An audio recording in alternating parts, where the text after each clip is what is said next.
جی انوار صاحب، دو باتیں ہیں. دیکھیے پہلی بات تو یہ ہے کہ صدر ٹرمپ 36 گھنٹوں کے اندر 36 ڈفرینٹ بیانات دیتے ہیں اور ہر بیان کی جو سمت ہوتی ہے وہ الٹی یا ٹیڑھی ہوتی ہے. ان کے بیانوں سے تو آپ کچھ نہیں کر سکتے. معاملہ یہ ہے کہ اگر آپ کوئی زمینی حقائق سامنے رکھیں تو زمینی پہلی حقیقت یہ ہے کہ تقریباً 20 سے 22 ہزار انٹرسیپٹر جو ہیں وہ اسرائیل اور امریکہ کے ابھی استعمال ہو چکے ہیں. ایران جو ہے اس کے پاس کہا جاتا ہے کہ جنگ سے پہلے کوئی 400 کے قریب لانچر تھے اور ان میں سے تقریباً 200 سے 250 جو ہیں وہ ضائع کر دیے گئے. تو پریشر دونوں طرف بہت شدید ہے. اگر تیل کی قیمت جیسے آپ کہہ رہے ہیں کہ شاید 120 $125 پہ جاتی ہے تو امریکہ کی معیشت اور باقی مغربی ممالک کی جو اکانومیز ہیں وہ اس کو برداشت نہیں کر پائیں گے. ایران کی اندرونی حالت اس وقت یہ ہے کہ لگ بھگ 45 سے 50% وہاں پہ ریٹ آف انفلیشن ہے. آپ اندازہ کیجئے کہ پاکستان میں 6-7% ہوتا ہے تو ہماری چیخیں نکل جاتی ہیں. تو وہاں تقریباً 45 سے 50% تک انفلیشن. بڑے بڑے شہروں میں کوئی 8 سے 10 گھنٹے کی لوڈ شیڈنگ اس وقت ایران کے اندر ہو رہی ہے. تو جو پریشر ہے وہ دونوں جو اس وقت جنگجو ہیں جو لڑ رہے ہیں دونوں کے ممالک کے اندر ہے. سیاسی بھی ہے، معاشی بھی ہے اور فوجی بھی ہے. تو دونوں طرف سے کوشش یہ ہوگی کہ ہماری کسی طرح سے فیس سیونگ ہو جائے. دونوں پبلک پوسچر تو یہ لے بیٹھے ہیں کہ جی ہم بہت تکڑے ہیں. ایران بھی یہ کہتا ہے، اس کا بھی یہ کہتا ہے اور دونوں یہ کہتے ہیں کہ جی ہم تو سیز فائر کے لیے تیار نہیں. اور اصل بات یہ ہے کہ دونوں اس وقت نظر جمائے بیٹھے ہیں اسلام آباد کے اوپر کہ اسلام آباد کسی طرح کوئی فیس سیونگ جو ہے وہ ان دونوں ممالک کو پرووائڈ کر دے. اچھا purely from an economic angle Anwar صاحب بڑی ریسرچ ہے اس کے اوپر ہو چکی ہے کہ تیل کی قیمت اور اکانومی کا کیا تعلق ہے. دیکھیے جب $100 کے قریب تیل کی قیمت جاتی ہے تو مغربی ممالک جو ہیں وہ ریسیشن کی طرف بڑھنے لگتے ہیں. جب $120 کا بیرل پہنچ جاتا ہے تیل کا تو پھر جو ترقی پذیر ممالک ہیں پاکستان جیسے ان کے پاس ڈالر ختم ہونا شروع ہو جاتے ہیں. اور اگر یہ قیمت $125-30 پہ جاتی ہے تو دنیا بھر کی جو ایئر لائنز ہیں وہ بینکرپٹ ہونا شروع ہو جاتی ہیں. اگر یہ قیمت 140-45 پہ جاتی ہے تو پھر جو ترقی پذیر ممالک ہیں پاکستان، سری لنکا جیسے وہ ڈیفالٹ کی طرف ان کی سمت جو ہے وہ نکل جاتی ہے.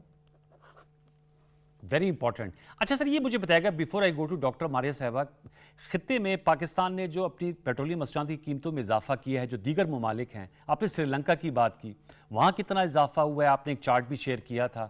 بھارت جو ہے وہ اس نے میرے خیال میں شاید اپنی قیمتی پیٹرولیم مصنوعات کی بڑھائی کیونکہ ان کی اکانومی میں جو ہے وہ ظاہر بات ہے ان کے فارن ایکسچینج ریزروز بہت زیادہ ہیں، وہ IMF پروگرام میں نہیں ہیں. بنگلہ دیش کی اگزامپل کیونکہ میں چاہ رہا تھا ذرا اس کا بھی ذرا ایک تقابل کیجیے گا کہ خطے میں جو جس ریجن میں ہم رہتے ہیں کیا اس وقت جو ہے وہ کمپیریٹیو انالیسز ہو سکتا ہے. یہ جو آپ نے بتایا کیونکہ یہ تو ایک خدا نخواستہ ایسی سچویشن ہے جب اس تک جائے گی بات تو یہ بھیانک نتائج نکل سکتے ہیں. ایز وی سپیک کیا سچویشن ہے سر؟ پہلی بات ہے کہ جو ہم دیکھتے ہیں کسی بھی ملک کے اندر پیٹرول یا ڈیزل کی، اس کے پیچھے ایک لمبی کہانی ہوتی ہے. ہم صرف قیمت پہ فوکس کر لیتے ہیں.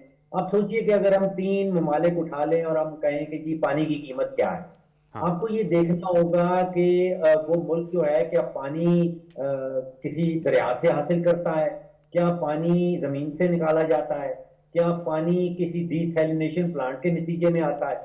تو پھر وہ جو قیمت کا جو کمپیریزن ہے وہ فیئر ہو سکتا ہے. ابھی تک حالات یہ ہیں کہ جنگ سے پہلے اور جنگ کے بعد پاکستان کے اندر جو اضافہ آیا ہے وہ تقریباً 72% کا آیا ہے. اگر دوسرے ممالک میں دیکھیں کیمبوڈیا کے اندر تقریباً 68% ہے، ویتنام کے اندر کوئی 50% ہے. پاکستان کے اندر اضافہ جو ہے وہ باقی ممالک کے مقابلے میں بے تحاشا زیادہ ہے. اگر آپ سری لنکا، نیپال، بھارت میں دیکھیں تو وہ 30-35% کی رینج میں ہے.